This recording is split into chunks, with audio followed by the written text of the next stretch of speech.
સુરેન્દ્રનગર જિલ્લામાં ખનીજ ચોરી અટકાવવા ગુજરાત રાજ્યમાં પ્રથમ વખત મહેસૂલ ચોકી ઊભી કરવામાં આવી છે. તો મળતી માહિતી મુજબ સુરેન્દ્રનગર જિલ્લાના થાનગઢ તાલુકાના જામવાડી અને ભડુલા વિસ્તારમાં ફરી કાર્બો સેલનું ખનન ન થાય તે માટે પ્રાંત અધિકારી હરેશ મકવાણાએ મહેસૂલી તંબુ ચોકી શરૂ કરી છે. આ તંબુ મહેસૂલી ચોકીમાં 24 કલાક અધિકારીઓ ફરજ બજાવશે અને ખનીજ ચોરી ન થાય તે માટે રખાવાળી કરશે. તો તાજેતરમાં થાનગઢના જામવાડી અને ભડુલા વિસ્તારમાં પ્રાંત અધિકારીએ રેડ કરી કરોડોની ખનીજ ચોરી ઝડપી હતી. ત્યારે ફરી આ વિસ્તારમાં ખનીજ ચોરી ન થાય તે માટે રાજ્યમાં પ્રથમ વખત મહેસૂલ ચોકી ઊભી કરવામાં આવી છે. તો ખુદ પ્રાંત અધિકારી હરેશ મકવાણા ખનીજ ચોરી અટકાવવા ધોકો લઈ ખાટલો ઢાળી રખેવાળી કરવા તંબુ મહેસૂલ ચોકીએ બેઠા છે, જેથી ખનીજ માફિયાઓમાં ફફડાટ ફેલાયો છે. થાનગઢ તાલુકાના જામવાડી અને ભડુલા વિસ્તારમાં જે આજથી મહિના પહેલાં ખૂબ મોટા પ્રમાણની અંદર જે ગેરકાયદેસર કાર્બોસેલનું ખનન અને વહન થતું હતું તે સંપૂર્ણપણે બંધ કર્યું છે.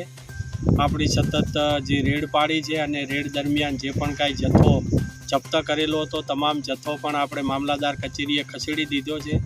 મજૂર પણ જામવાડી અને ભડુલાની અંદરથી 100% રવાના કરી દીધા છે અને અત્યારે ફરીવાર હવે આ ચાલુ ન થાય તે હેતુથી આ આપણી મહેસૂલી ચોકી ઊભી કરવામાં આવેલી છે. અને આ મહેસૂલી ચોકી ખાતે હું પોતે પણ રાત્રે 12-1-2 વાગે અહીંયા આવું છું, બેસું છું. મામલાદાર થાનગઢ પણ આવે છે, એમની ટીમ નાયબ મામલાદાર પણ આવે છે, અમારા પણ નાયબ કલેક્ટર પ્રાંત કચેરી ચોટીલીના પણ આવે છે, મામલાદાર ચોટીલા. આ બધા જ જે રાઉન્ડ ધ ક્લોક આ ચોકી ખાતે મહેસૂલી ચોકી ખાતે ફરજ બજાવે છે અને ચાંપતી નજર રાખે છે. સાહેબ, આ ચોકી લગભગ મારા અંદાજ પ્રમાણે મહેસૂલી ચોકી ગુજરાતમાં ક્યાંય હજી સુધી તો નામ નથી સાંભળ્યું. આ ગુજરાતમાં પ્રથમવાર મહેસૂલી ચોકી ઊભી કરી છે.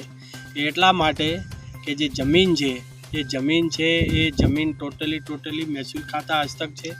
આ જમીન છે, ધરતી છે, એ ધરતીનો ક્યારે કોઈ એનો બગાડ ન થાય, એમાંથી કોઈ ખનન ન થાય અનધિકૃત રીતે, એ તમામ જવાબદારી છે મહેસૂલ ખાતાની છે.